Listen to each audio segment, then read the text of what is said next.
Bonjour à tous et bienvenue sur le podcast On Azure Grave, votre rendez-vous hebdomadaire pour tous les passionnés et professionnels de l'écosystème Azure. Je m'appelle Arnaud Morvillier, je suis architecte solution cloud Azure MVP et fondateur de la société Grouna. Ce nouvel épisode est l'occasion de décrypter ensemble l'actualité Azure de la semaine 39 qui s'étale du 23 au 29 septembre. Mais avant de débuter, place à notre jingle. Bienvenue sur le podcast On Azure Grave dans lequel nous décryptons l'actualité du cloud Microsoft Azure semaine par semaine. Pour ne rien rater de nos épisodes, n'oubliez pas de vous abonner. Alors, au sommaire de cet épisode, les articles de la semaine, les annonces en JA, les annonces en preview, et nous terminerons par des décommissions. Petit rappel, comme d'habitude, tout ce que nous allons aborder est disponible sur les différents sites de Microsoft. Débutons les articles de la semaine avec une nouvelle nomination pour Microsoft. En effet, Microsoft a été une fois de plus reconnu comme un leader en matière de gestion des conteneurs, comme le souligne le récent rapport de Gartner Magic Quadrant 2024. Cela confirme les efforts constants de Microsoft pour proposer une expérience de gestion de conteneurs fiable, sécurisée et efficace sur la plateforme Azure. Azure propose deux services phares pour la gestion des conteneurs. Le premier, Azure Kubernetes Service ou AKS. C'est une plateforme robuste permettant de déployer, gérer et orchestrer des applications conteneurisées à grande échelle. Par exemple, une entreprise comme Victoria's Secret Co.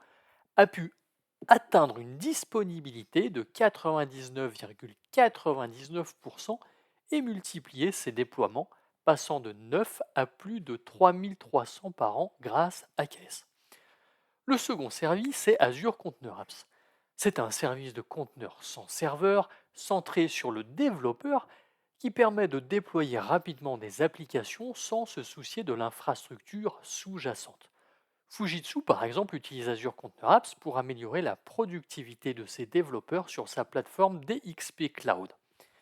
Cette année, Microsoft a introduit de nouvelles fonctionnalités pour simplifier encore plus la gestion des conteneurs, comme l'automatisation de la configuration des clusters AKS et des mesures de protection de déploiement qui renforcent la sécurité et la fiabilité.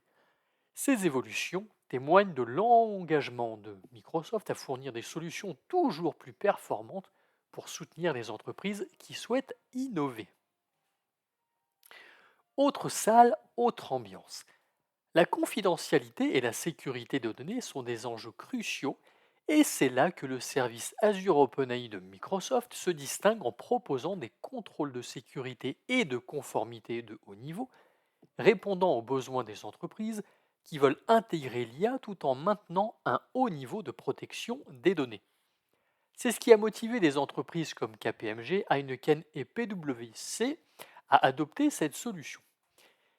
Essayons de voir quelles sont les principales nouveautés. Les zones de données pour l'UE et les États-Unis. Microsoft annonce l'introduction des zones de données pour Azure OpenAI qui permet désormais aux entreprises de choisir où leurs données seront traitées et stockées en fonction de leur localisation géographique, tout en offrant un accès simplifié et rapide au modèle d'IA. Cette évolution est particulièrement utile pour les entreprises ayant des exigences strictes en matière de résidence des données, garantissant ainsi que les informations restent au sein des frontières de l'Union européenne ou des États-Unis. Par exemple, une entreprise basée en Europe pourra traiter ses données exclusivement au sein de l'UE, évitant ainsi les transferts de données transfrontaliers. Ensuite, l'extension des applications d'IA générative avec vos propres données. Azure OpenAI permet de s'intégrer avec d'autres services Azure comme Azure AI Search et Microsoft Fabric pour enrichir vos applications d'IA. Concrètement, cela signifie que si une entreprise utilise déjà Azure pour stocker ses documents, ces derniers peuvent être alimentés directement dans des applications d'IA générative, ce qui va finalement améliorer ainsi la pertinence des réponses fournies par l'IA. L'exemple d'une société de conseil peut intégrer ses bases de connaissances internes dans son chatbot pour offrir des réponses encore plus précises à ses employés ou à ses clients. Ensuite, la sécurité qui n'est évidemment pas en reste. Azure OpenAI est livré avec des fonctionnalités de filtrage de contenu intégrées, permettant de bloquer des contenus inappropriés ou nuisibles. Les entreprises ont la possibilité de personnaliser ces contrôles en fonction de leurs besoins. De plus, l'intégration avec Microsoft Entra ID assure un accès sécurisé à l'aide de principes de zéro trust, limitant les risques de cyberattaque. Par exemple, une banque utilisant Azure OpenAI peut restreindre l'accès à ses employés via des politiques d'accès très strictes. D'ailleurs, Azure OpenAI offre la possibilité d'utiliser des clés de chiffrement euh, pour protéger vos données, garantissant que seul le client ait le contrôle total sur ses propres données. Donc on parle ici de CMK, de Custom Managed Keys. Pour les entreprises souhaitant encore plus de sécurité, Azure OpenAI permet d'isoler totalement leurs applications d'IA de l'Internet public en utilisant des réseaux privés Azure. Cela assure que toutes les communications entre les services restent dans l'environnement sécurisé de Microsoft, garantissant ainsi la confidentialité des échanges. En termes de conformité, Azure OpenAI est déjà conforme à de nombreuses normes telles que HIPAA, SOC 2 et FedRAMP, ce qui rassure les entreprises opérant dans des secteurs hautement réglementés comme la finance ou la santé.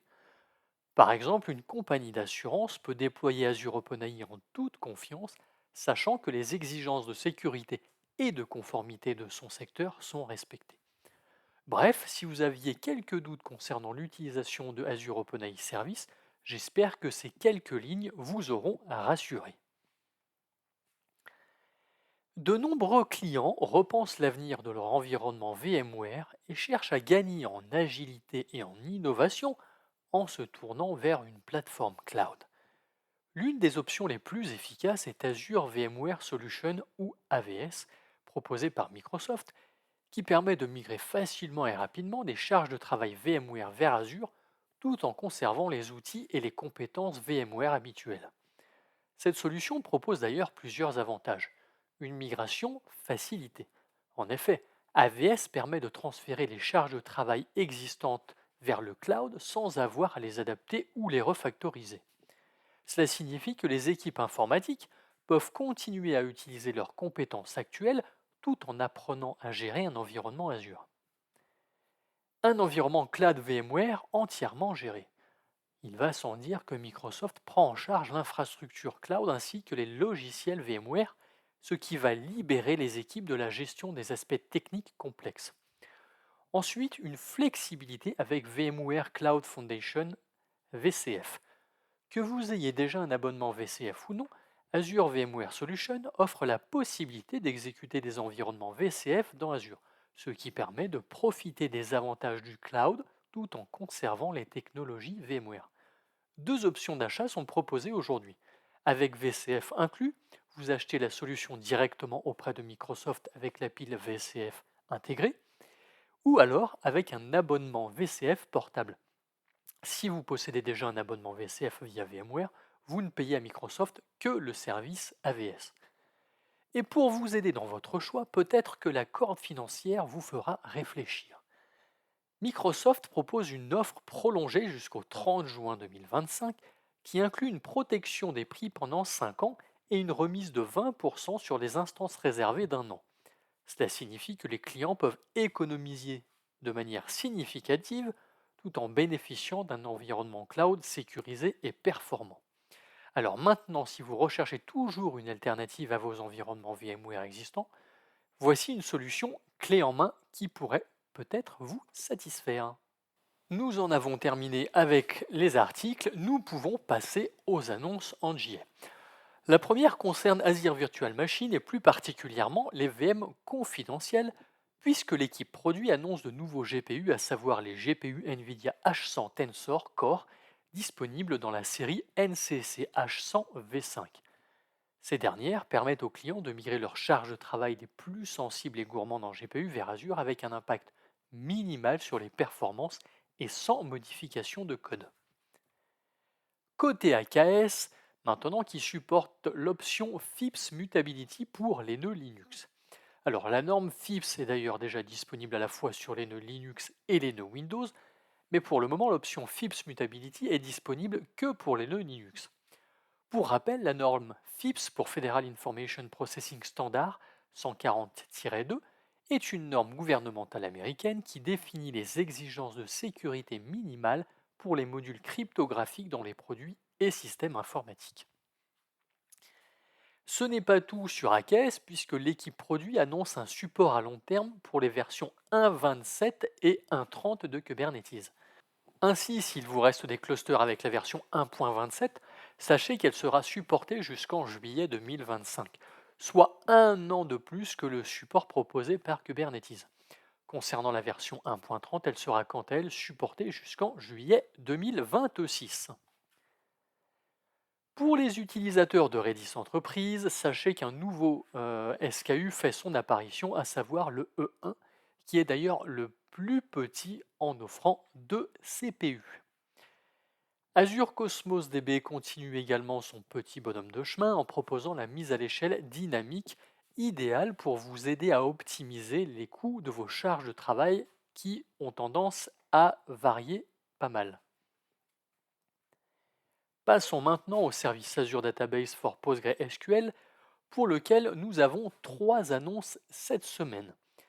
La première avec de nouvelles versions mineures de PostgreSQL supportées, à savoir les versions 16.4, 15.8, 14.13, 13.16, 12.20 et 17 bêta 3. Sachez que, comme d'habitude, la mise à jour vers ces versions est automatique dans le cadre de la maintenance mensuelle. La deuxième annonce concerne la mise à disposition d'un outil de migration en ligne pour migrer de single server à flexible server. Avec cet outil, les applications qui se connectent à votre instance source ne sont pas arrêtées pendant que les bases de données sont copiées sur un serveur flexible. Ainsi, la copie initiale des bases de données est suivie d'une réplication pour maintenir le serveur flexible synchronisé avec l'instance source. Le switch d'instance est effectué lorsque le serveur flexible est complètement synchronisé, ce qui entraîne un temps d'arrêt minime pour vos applications. Et enfin, la dernière annonce concernant Azure Database for PostgreSQL, c'est l'apparition des réservations pour les instances Azure Database for PostgreSQL Flexible Server V5. L'engagement sur 3 ans peut vous faire bénéficier jusqu'à 65% du prix, ce qui est quand même loin d'être négligeable. Passons maintenant au service Application Gateway for Container qui introduit à la fois la prise en charge du protocole gRPC ainsi que l'authentification mutuelle front-end, plus communément appelée MTLS. Terminons avec les annonces en JA avec Azure App Service qui prolonge le support de sécurité de la version 8.1 de PHP jusqu'au 31 décembre 2025. Nous en avons terminé avec les annonces en JA, passons à celles en preview. La première concerne Azure Functions où l'équipe produit annonce la prise en charge de la version 9.7 de .NET qui est en preview. Sachez en revanche qu'actuellement, seuls les plans Linux sont concernés. Tout à l'heure, nous parlions des VM dans les annonces en JA. Eh bien, sachez que de nouvelles séries débarquent en preview, à savoir la série FXMSV2 ainsi que la série FXMDSV2. Elles sont idéales pour les applications nécessitant des performances monocœurs élevées, des IOPS et un débit élevé, comme les charges de travail d'automatisation de la conception électronique par exemple. Sachez que ces VM offrent jusqu'à 96 vCPU et 1832 Go de mémoire. Côté AKS maintenant, qui prend en charge les pools de nœuds de VM. Cette fonctionnalité vous permet d'ajouter plusieurs SKU de machines virtuelles d'une famille similaire au sein d'un même pool de nœuds. Et enfin, terminons avec le service Microsoft Playwright Testing que j'ai découvert récemment. Ce dernier offre 2 nouvelles fonctionnalités, à savoir les rapports qui vont vous aider à simplifier le dépannage au sein de vos exécutions, mais aussi l'authentification basée sur Entra ID pour évidemment améliorer votre posture de sécurité. Eh bien, c'est tout pour les annonces en preview. Reprenons un peu notre respiration car nous avons aujourd'hui pas mal de décommissions. La première avec la fonctionnalité Conversation Transcription Multichannel Diarising présente au sein de Azure AI Speech qui sera retirée le 28 mars 2025. À la place, vous êtes encouragé à utiliser la fonctionnalité Speech-to-Text Diarization. Intent Recognition sera également supprimé de Azure iSpeech le 30 septembre 2025. À la place, vous pouvez utiliser la reconnaissance vocale avec l'API de compréhension du langage conversationnel ou Conversational Language Understanding, qu'on appelle CLU. Le service Azure AI Speaker Recognition sera retiré le 30 septembre 2025. Microsoft préconise l'utilisation de Nuance Gatekeeper comme alternative. Au sein de Azure Machine Learning, la détection de dérives des données ou Data Drift Detection sera supprimée le 1er septembre 2025. Vous pouvez néanmoins migrer sur la version 2 de Azure Machine Learning pour éviter toute interruption de service. L'injection VNet au sein de Azure Data Explorer sera abandonnée le 1er février 2025. Il faut donc migrer vers l'utilisation des Private Endpoints. Côté Azure Container Registry, la version 2 de Helm ne sera plus supportée à partir du 30 mars 2025. Il faudra migrer vers les artefacts OCI. Côté AKS maintenant, avec le retrait de l'image GPU AKS le 10 janvier 2025, il faudra migrer les nœuds existants avec les solutions prises en charge comme le plugin Default Experience de NVIDIA ou l'opérateur GPU. Avec l'archivage du projet Open Service Mesh le 30 septembre 2027, il faudra basculer vers le service Mesh Istio disponible depuis le début de l'année sur AKS. Et même punition avec le retrait de l'extension Open Service Mesh sur Azure Arc Enable Kubernetes, où il faut également basculer sur Istio. Alors, dans Azure Logic Apps, le connecteur déprécié Microsoft Translator ne sera plus pris en charge à partir du 30 octobre 2024. Plusieurs alternatives sont disponibles, comme le connecteur Microsoft Translator V2 ou encore le connecteur Azure Text-to-Speech. Les bonnes pratiques disponibles dans Azure Auto-Manage sont basculées vers Azure Policy. Ici, rien à faire de votre côté, c'est simplement à titre d'information. Les alertes classiques de Azure Site Recovery vont disparaître le 23 septembre 2027. Il faudra donc utiliser les nouvelles alertes basées sur Azure Monitor, évidemment. Maintenant, quelques décommissions autour du réseau. À partir du 31 août 2025, le Service Application Gateway ne supportera plus les versions 1.0 et 1.1 du protocole TLS. Il faudra à minima envisager l'utilisation de la version 1.2 de TLS. Le 30 septembre 2027, le service classique Azure CDN standard de Microsoft sera supprimé. Il faudra envisager une migration vers Azure Front Door en niveau standard ou premium, parce qu'évidemment, la version basique ne propose pas de CDN. Le service Azure Front Door ne supportera plus non plus les versions 1.0 et 1.1 du protocole TLS à partir du 1er décembre 2024. Passage obligatoire vers la version 1.2. Côté load balancer maintenant, qui ne supportera plus la fonctionnalité Inbound NAT en version 1 à partir du 30 septembre 2026, il faut donc prévoir une migration vers Inbound NAT en version 2. Alors, le SKU VPN Gateway-5 qui ne supporte pas les zones de disponibilité sera supprimé le 30 septembre 2026 de Azure VPN Gateway, évidemment. À la place, il faudra utiliser le SKU VPN GW1-5, donc il a le même nom, mais évidemment celui qui supporte les zones de disponibilité. Alors là, c'est pas très pratique parce que les deux SKU ont le même nom. Alors, un service que j'ai souvent utilisé par le passé tire sa révérence, à savoir Network Security Group Flow Logs, qui se trouve dans Azure Network Watcher. Il sera retiré le 30 septembre 2027 et il faudra utiliser à la place le service Virtual Network Flow Logs. Côté App Service, la version PHP 8.2 ne sera plus supportée à partir du 31 décembre 2026.